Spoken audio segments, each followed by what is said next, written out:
bad man fell from the sky.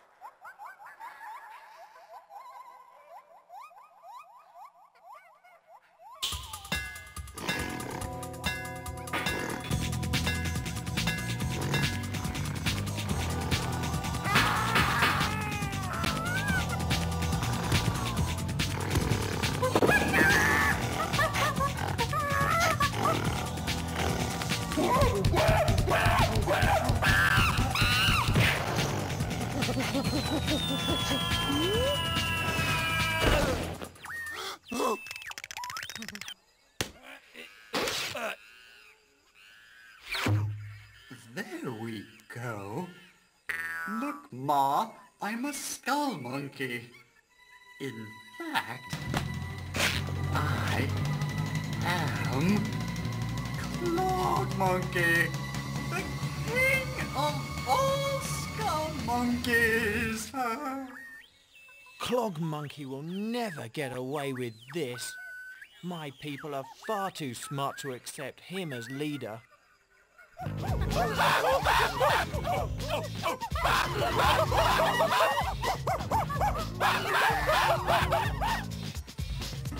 First, we make an evil engine. We make an evil engine. Evil engine number 9. Number 9.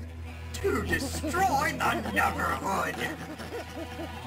Destroy the neighborhood.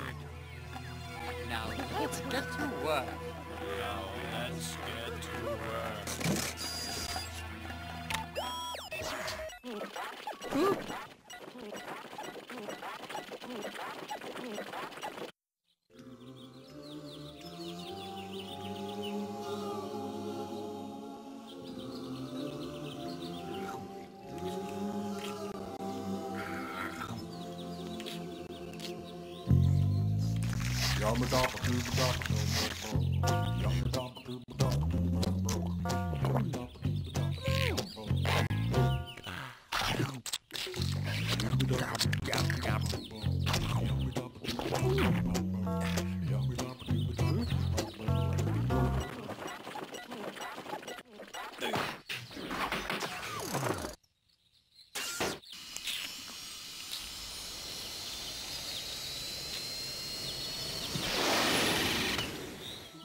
Hey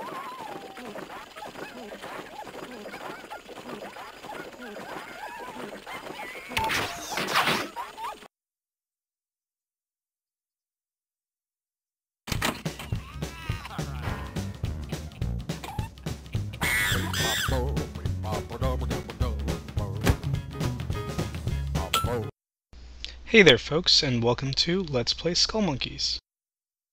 Unlike the Neverhood, Skullmonkeys is a platformer. So, we get to collect lots of stuff and jump on heads of enemies. Those are Skullmonkeys. Those right there are loudmouths. They are the most basic of Skullmonkeys. Klaymen can also shoot bullets when he picks them up like that. And obviously jump on monkeys' heads Mario style. Those are Mawbirds. They are your checkpoints in this game. And then I also picked up a Halo,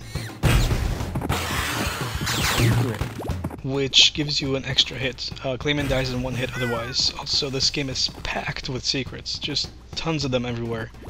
That was the first of very many. There was an updraft there that took us to the platform with a bunch of bullets. Most are hidden behind foreground objects like that, or solid objects. The blue ones are called mental monkeys, and honestly, they're supposed to be more aggressive than the plain ones, but I've never really noticed a difference other than the fact that there's just a palette swap. The game controls kind of floaty too. It's a lot trickier than you think just because Klaymen's actually got a bigger hitbox than you expect, and so do the Skullmonkeys. So sometimes you'll hit them and you do damage to them, and sometimes you don't. That was a swirly cue, which is, if you could have 3 of those, you get to go to the bonus room. And in some stages you get the option of choosing what the next stage will be that you'll go to. And in this case we chose the gray stage, which took us here, but I will be showing off the red stage as well. They are completely separate paths, and there's nothing to miss that you can't beat the level with. Like, you can't, swirly cues exist in both and things like that, but they're very distinct levels.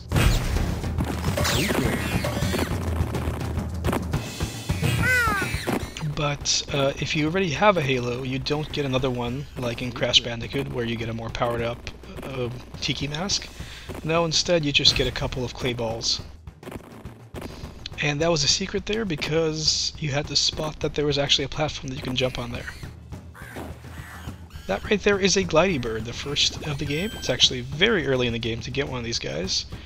And it's actually there to help us find another secret much later on. If you do die, you do lose him, so make sure that you keep him throughout the whole level. The reason why I think this game was sold as a platformer instead of another adventure game is, first off, Doug Knapple is responsible for Earthworm Jim, which was also another platforming shooter type game. And there's a whole bunch of secrets here. So platformers were right up his alley. Also because people apparently didn't really like the puzzles. They liked the little animations, but they didn't like the puzzles all that much. At least for viewers, they didn't really. So they decided maybe we can keep the fun little videos, like the intro, and create a game that we know how to make, a platformer. Also, this game came out as a PS1 exclusive. Reason for that is because Neverhood was very popular in Japan, and there it came out on the PlayStation 1. And so they decided just to ease up the localization and just release it as a PlayStation 1 game. So there's no PC version of this.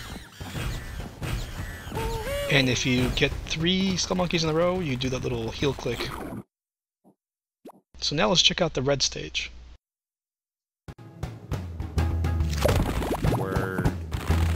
So the red stage is actually a very vertical level. Lots of upward movement, lots of moving platforms. That right there is a clay keeper. We'll be seeing more of them, but they have a really interesting idle animation.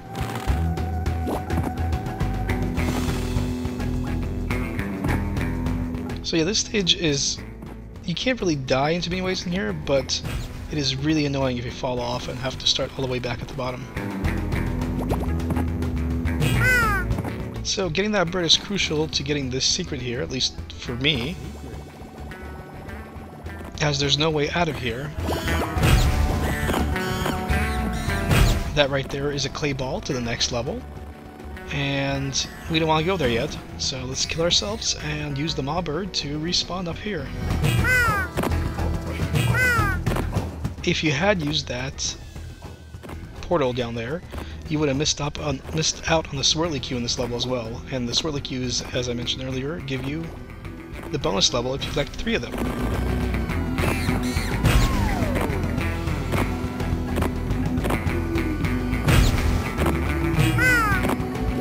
The music's still spot on for never hoodiness here, and there's another swirly-Q.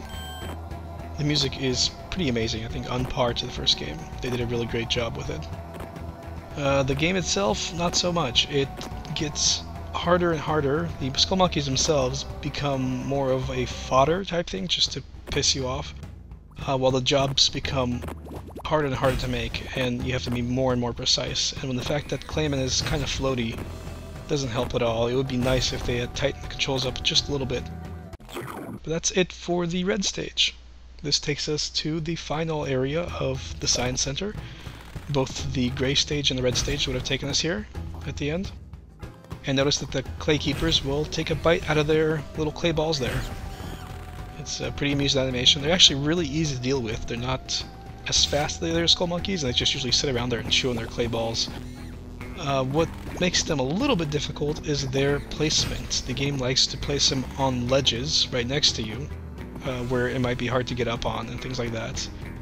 You'll see right here that he's standing right there, and had I just walked forward a little bit, I would have walked right into him. As I mentioned earlier, and only shut off once, Klaymen gets a bullet ability in this game where he can shoot these little green orbs at enemies. That'll become useful later on too to deal with more annoying Skullmonkeys than these, so far I'm saving them up. You can have, I think, 20 total. And 100 clay balls will give you a new life, like that.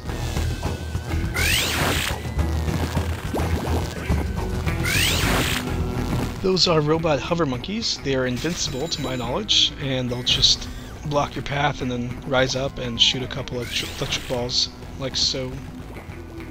They're pretty easy to deal with.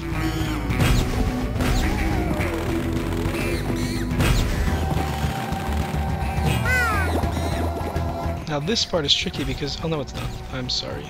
This part has a tricky secret though. There's a halo there that just gives you a couple of orbs because I've collected mine already, and there's a third swirly cube, but you have to know that there's a place to jump on, otherwise you're kind of screwed. And there goes my halo. And that is just about it for the first level of Skullmonkeys, the Science Center. We did get all the swirly cubes. We're gonna go check out the bonus stage, and I will see you folks next time. Here's a little bonus room, 'cause I know you've had it tough. And here's a little bonus tune about collecting real cool stuff. Yes, here's a little bonus room where you can play. Don't be frightened, don't run away. You can linger, 'cause I'm your video friend. Word. Think of me as a father figure with a hand to lend. Here's a little bonus room where you don't have to worry. Take your sweet time, you need not hurry. Oh, you're looking incredible, you're the bomb. And me, I'm kinda like your dad, and a little like your mom. There are no monsters here, hey wait, look over there. Word. I was just kidding, don't be scared. And when you turn this game off in the real world once again, you won't have to play make-believe or try to pretend. 'Cause I'll be right there when you open your hand. 'Cause I'm your little invisible musical friend. So show me to your pets, or show me to your pals. You really will impress every nifty guy and gal. Show them you're individual. Show them you are bold. Besides, I get residuals for every game that's sold. I'm your little invisible musical friend.